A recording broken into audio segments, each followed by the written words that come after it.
سنت موقدہ اور غیر موقدہ کا ذرا بتا دیں. یہ میرے بھائی لوگوں نے آپ بھی یہ تقسیمیں کی ہوئی ہیں، نام رکھ لی ہیں، لوگ بیچارے بوجھ چلے آئے ہوئے کہ پتہ نہیں موقدہ کیا غیر موقدہ، کچھ بھی نہیں. بات صاف سیدھی بات ہے کہ فرضوں کے علاوہ جو نمازیں ہیں ان کو سنت کہہ لیں، نفل کہہ لیں، مستحب کہہ لیں، رغیبہ کہہ لیں، تطوع کہہ لیں، بہت نام ہے، مگر مطلب یہ ہے کہ پڑھیں تو ثواب ہے، نہ پڑھیں تو عذاب نہیں. اس کا پوچھا نہیں جائے گا. جیسے رمضان شریف کے روزے اگر تندرست آدمی نے رکھ لیے، سارے سال میں ایک روزہ بھی نہیں رکھا، حالانکہ آپ نے بڑے روزے سنت روزے بتائے ہیں، 13، 14، 15 کو بتائے ہیں، ہر سوموار اور جمعرات کا حضور رکھتے تھے. اب یہ مولوی بھی نہیں رکھتے. نماز کی سنتوں کی فکر پڑی ہے، روزے جو ہیں سنت وہ کبھی بھی نہیں رکھتے. وہاں نہیں خیال آتا کہ حضور تو ہمیشہ رکھتے تھے، ہم کیوں نہیں؟ وہاں کہیں یار ثواب ہی ہے نا، یہاں کیوں نہیں بتاتے کہ یہ بھی ثواب ہے؟ اگر کوئی نہیں کسی وقت پڑھتا، تھکے مارے مزدور آدمی اگر آج 4 فرض عشاء کے پڑھ لیں، جنت میں چلے جائیں، حساب میں تو بری ہو جائیں گے، نجات پا جائیں. باقی اگر وہ پڑھتے ہیں وتر سنت شاباش، مگر آپ بتا دیں لوگوں کو بیمار ہیں، بوڑھے ہیں، تھکے ہیں، مسافر ہیں، کیوں یار سمجھ کر کے 17 رکھتے پڑھنی.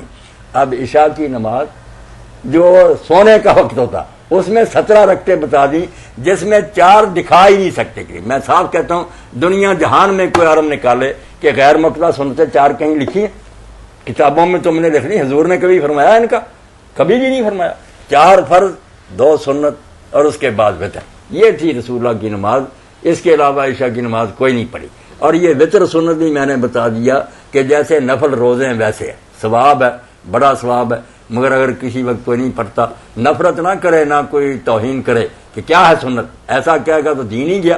اگر وہ مانتا کہ بہت ایسے مگر یار میں تھکا مزہ مجھ سے نہیں پڑھی جاتی، تو بے فکر رہیں. میرے جیسے جو ہے نا فارغ اور ناکارہ، ہم 1000 رکعت پڑھے نا اور مزدور صرف 4 فرض پڑھ لے، ہماری 1000 رکعت سے زیادہ ثواب ہے. وہ بیچارہ تھکا ماندہ کام میں پھنسا ہوا، ہم کیا ملا مسجد میں بیٹھے. آپ دیکھیں رکھتے نہیں، اللہ دیکھتا کن حالات میں یہ پڑھ رہا. بیمار لیٹا ہوا بیچارہ اشارے سے پڑھ رہا، وہ ہم تندرستوں سے زیادہ اس کا ثواب ہے. جی کہ جو ظہر کی نماز ہے، جیسے مولانا صاحب فرما رہے ہیں سنتوں کے متعلق، نوافل کے متعلق، جی وہ ظہر کی نماز میں اگر کسی وجہ سے صرف فرض ادا کر لیے تو کیا اس کے متعلق حکم؟ میں نے عرض کر دیا کہ اللہ کے رسول نے امت کی سہولت کے لیے ہر عبادت کے 2 حصے کر لیے. عقل ہونی چاہیے، وہ نماز ہو، روزہ ہو، حج ہو، کچھ بھی ہو. ایک حصہ ہے مقام نجات، جیسے آپ امتحان میں سمجھیں نا پاس مارکس ہے کہ اتنے نمبر لے لے تو پاس ہو جاتا، فیل ہونے سے بچ گیا. اسی طرح مقام نجات جو ہے نا، فرض اگر کوئی شخص پڑھتا رہے، سنت وتر نہ پڑھے، بے قدری نہ کرے، احترام کرے، مگر پڑھتا نہیں پڑھا جا سکتا، یہ پڑھتا ہی نہیں، تو نجات ہو جائے گی. سوال نہیں ہوگا کیوں نہیں کیا. آگے ہے مقام درجات، جیسے زیادہ نمبر لے کر وہ ڈویژنیں لیتے ہیں، وظیفے لیتے ہیں، اعلیٰ ہو جاتے ہیں، گولڈ میڈل ملتے ہیں ان کو. یہ ترقی کے لیے کیا فرض روزوں کے علاوہ ہر مہینے کی 13، 14، 15 کو رکھیں، اثر سوموار اور جمعرات کا رکھیں. حضور رکھتے تھے، ثواب ہے. نہ رکھے مولوی حضرات سے پوچھیں، رکھتے تو یہ بھی نہیں پتہ نہیں جو رمضان کے بھی رکھتے ہیں یا نہیں، مگر یہ سنت روزے تو کبھی سوچتے بھی نہیں نا، تو پوچھے وہ نہیں سنتے کیوں نہیں وہ کرتے.